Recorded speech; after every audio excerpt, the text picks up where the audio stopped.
but I didn't like it. Jodie Foster said that normal is not something to aspire to, it's something to get away from. And I've been trying to get away from it my entire life. My dad was a Southern Baptist minister. And I know what you're thinking right now. One of the wild ones, the PKs, the preacher's kids, one of the worst kind. That's our brand, and I've been trying to live up to that expectation my entire life, you know. You just do what you have to do. I remember one Sunday, I was probably 6 or 7, and Dad comes down to Sunday school class, and he's recruiting a bunch of kids to come up to Big Church for Sunday service. So I was selected, my sister was selected, some other kids, about maybe 8 or 10 of us, and we come up and he puts us on the stage like this. He has a microphone, and he's just going down the line and he's asking each one of us, what do you want to be when you grow up? So the first kid, you know, I want to be a butcher, a baker, a candlestick maker, goes down the line. He gets to my sister. Now, she's only 3 or 4 at the time. And he gets down on his knee and he says, Nell, what do you want to be when you grow up? Nell looks at him in the eye and says, I want to be a preacher just like you. Well, my eyes were rolling because I knew, number one, you could hear the congregation swoon. Number 2, I knew the offering plate was going to overflow that day, and I honestly couldn't wait until it was my turn.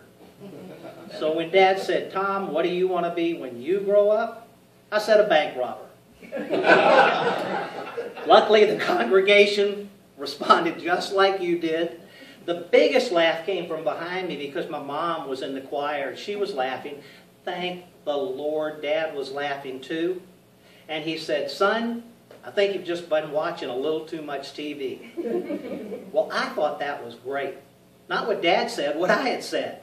This thing about not being normal was starting to really pay off. I'm liking this, right? Moved to Gainesville, Florida, I guess it would be the summer before I was going to be a freshman in high school.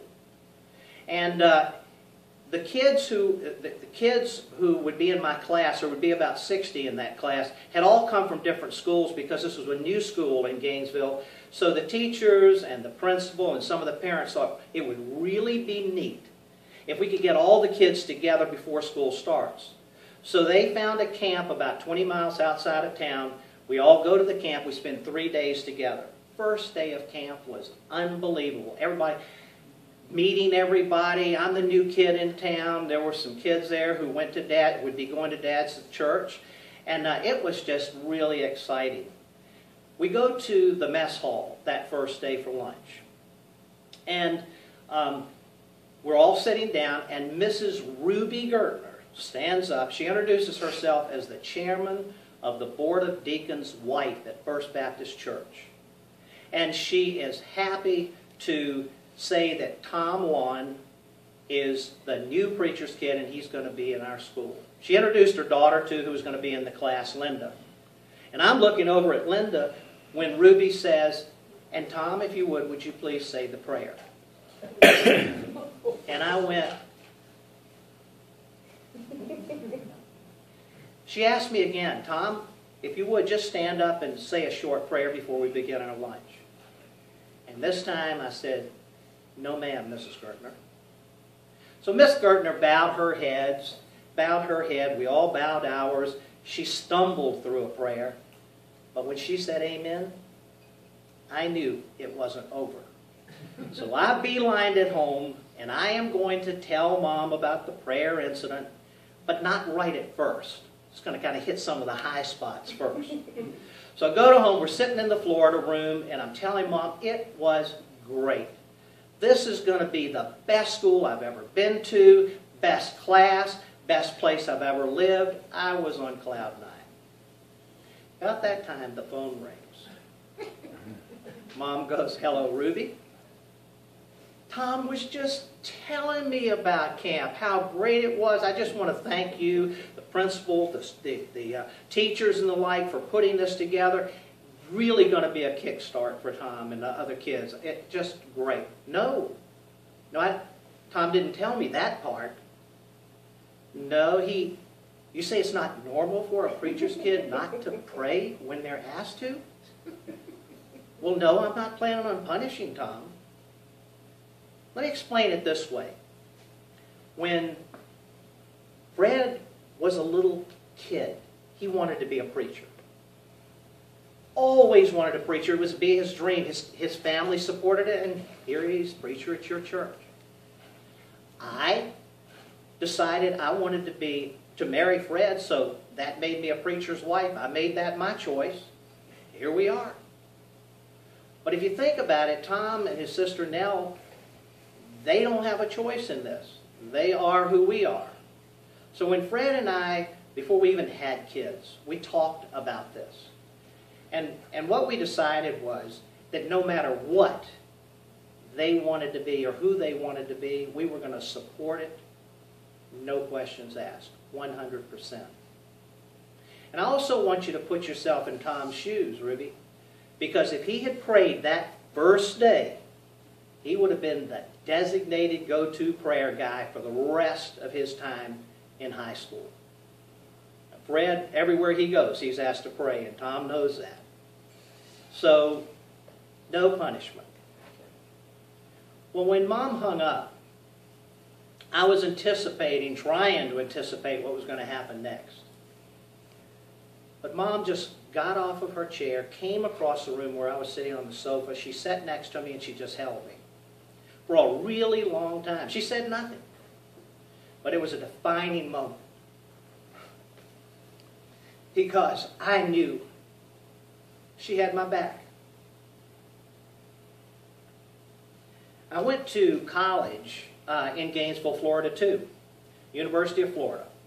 And the house that I rented an apartment in was about a block from this little old white clapboard house that the kindest way I could describe it is it had seen better days.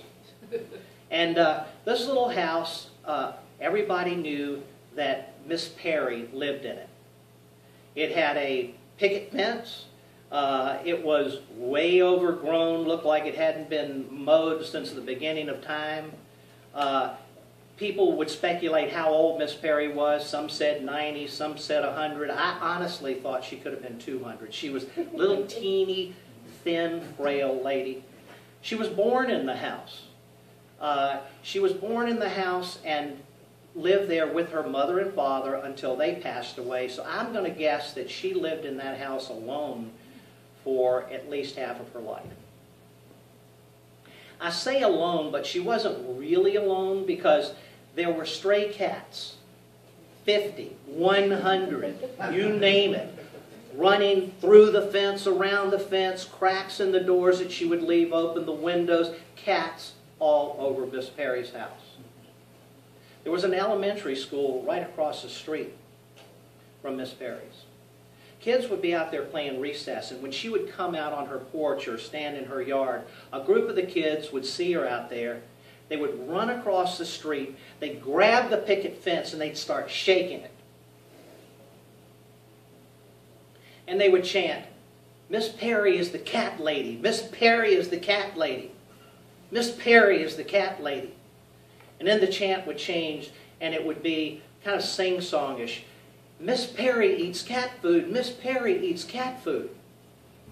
Miss Perry just stood in the yard, dazed. The kids would tire, and they'd run back to the playground. I watched this one day. It was right about Christmas time.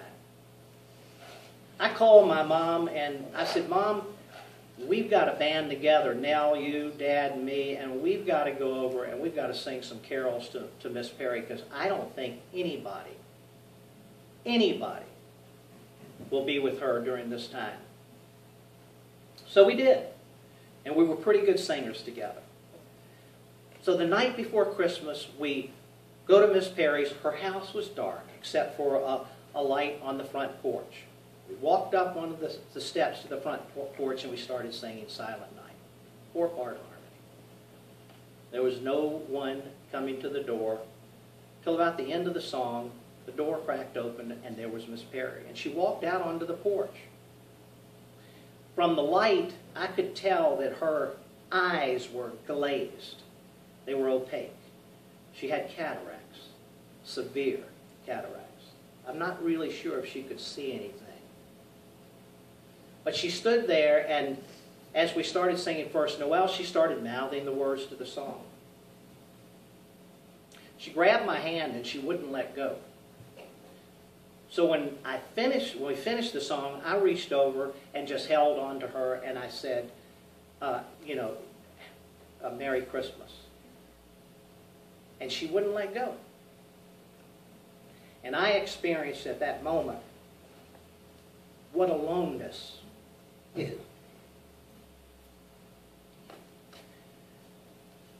My dad retired as a minister in Gainesville in the early 70s. And he moved back to Richmond, and I say back because Richmond was where my mom was born and where they met at University of Richmond. So this is where she always wanted to come back to. So they came back and had great years here. In 2002, my dad passed away. And so it was my mom and sister living together. These last 4 or 5 years have really been rough. Because my wife and I, we were living in Tallahassee, Florida, and when we would come here to visit, we started noticing some major changes going on with my mom and sister. And they were memory related. So 3 years ago, we decided to pick up stakes and move to Richmond to be closer to them. When I got here, we diagnosed my sister as having early onset Alzheimer's, and she passed away 2 years ago. My mom is 93. If you ask her how old she is, she'll tell you 6. She calls me her boy. She says, I am the greatest human being who ever lived in the United States of America. And I have to agree with her 100%. She just got it. She'll ask me who my mom is. And I'll say, Mom, you're my mom.